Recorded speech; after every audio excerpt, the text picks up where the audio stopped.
বর্দিমা, বর্দিমা তুমি এরকম করো না, তুমি তুমি প্লিজ মন খারাপ করো না। আচ্ছা তুমি যদি মন খারাপ করো আমরা কি করে থাকবো বলো তো?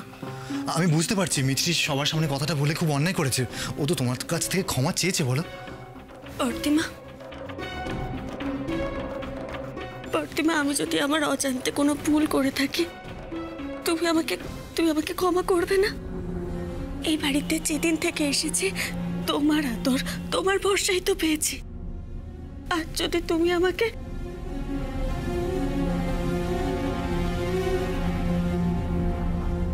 কেন সবসময় একটা বিষয়কে নিয়ে তোরা খুঁচিয়ে ঘা করতে চাস বলতো?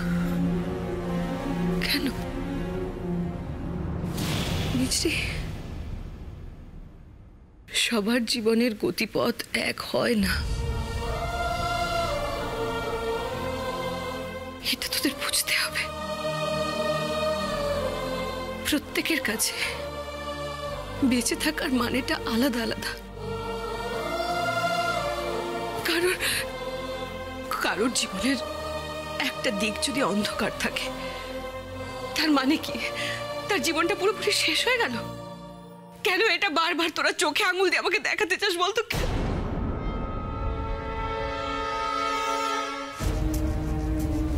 তুমি কাঁদছো সর্বাণী? কি মিছরির কথা রেগে গিয়ে কাঁদছো? আরে ওরা তো ছেলে মানুষ, ওদের সব কথায় আমাদের কান দিতে আছে। জয়ন্তদা আমি তো বর্দিমাকে সেটাই বলছিলাম, মিছরি একটা ভুল করে ফেলেছে আর সেই জন্য তো মিছরি ক্ষমাও চেয়েছে বর্দিমার কাছে। না না ঠিক আছে, সর্বাণী সে কারণে মন খারাপ করছে না, কি তাই না সর্বাণী? সর্বাণী তুমি একদম চিন্তা করো না, তুমি ঠিক যেভাবে চাইবে সেইভাবেই আমি তোমার পাশে থাকবো। তুমি যেভাবে আমাদের সম্পর্কটাকে রূপ দিতে চাইছো আমি সেইটাকেই মেনে নেব। কি আমার কথা বিশ্বাস হচ্ছে না বুঝি?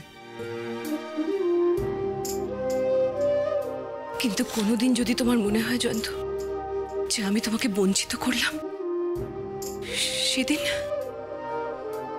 কি? সেদিন তো বাকি সবার মতো তোমারও মনে হবে যে আমি সারাটা জীবন তোমাকে ঠকিয়েছি। তার কোনো প্রশ্নই আসে না সর্বাণী। দেখো আমরা দুজনে দুজনের পাশাপাশি থেকে জীবনের পূর্ণতার দিকে এগিয়ে চলেছি। সেখানে কি লাভ হলো, কি লোকসান হলো, কি পেলাম বা পেলাম না, এসব প্রশ্ন ওঠার কোনো অবকাশই নেই। মামু বর্দিমাকে বিয়ের জন্য বোঝাবার বদলে এইসব কি বলছে? না না, আমাকে মামুকে থামাতেই হবে। সর্বাণী দেখো, ছেলে মানুষই আমিও তো কম করিনি। তোমাকে না বুঝে, তোমার কথা অনুভব না করে তোমাকেও তো অনেক কষ্ট দিয়েছি। পরিণত বয়সেও সেটা আমি বুঝতে পারিনি। আর দুটো মানুষের প্রীতির পরিণতি তো শুধুমাত্র বিয়ে হতে পারে না, সেখানে পারস্পরিক শ্রদ্ধা, সম্মান, বিশ্বাস এগুলো তো ইম্পর্টেন্ট, একটা জায়গা রাখে। ও মামু। সর্বাণী আমি কিন্তু একটা অপরাধ বোধ কিছুতেই মন থেকে মুছে ফেলতে পারি না জয়ন্ত। আমি তোমাকে অনেকবার ফিরিয়ে দিয়েছি, তাও তুমি আমাকে ত্যাগ করোনি। কিন্তু তুমি তো ঘর চেয়েছিলে, আমি তো সেটা তোমাকে দিতে পারলাম না কোনোদিনই।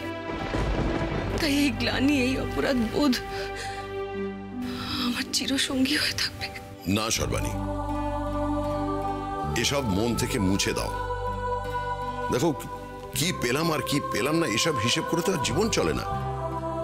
হ্যাঁ, তুমি আমাকে অনেকবার ফিরিয়ে দিয়েছো, সেটা ঠিকই, কিন্তু তার সত্ত্বেও তোমার থেকে, তোমার ভাই বোনেদের কাছ থেকে আমি যে ভালোবাসা, যে শ্রদ্ধাটা পেয়েছি সেটাও তো ফেলনা নয়, কি বলো?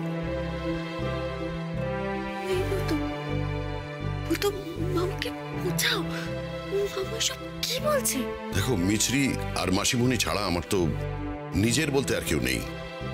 সেখানে তোমাদের সকলের সঙ্গে একটা বিশাল পরিবারের একজন হয়ে তোমাদের দুঃখ, আনন্দ সবকিছুর সাথে আমি কিরম দিন কাটাচ্ছি। তাই বলছি, চোখের জল মোছো সর্বাণী। মিছরির কথাটা ভুলে গিয়ে আবার স্বাভাবিক হওয়ার চেষ্টা করো। দেখো, আমি তোমায় বলছি, এই দুঃখের দিন চলে গিয়ে সুখের দিন আবার আসবে। আমরা সুখে আনন্দে আবার দিন কাটাবো। আমি বলছি, তুমি দেখে নিও।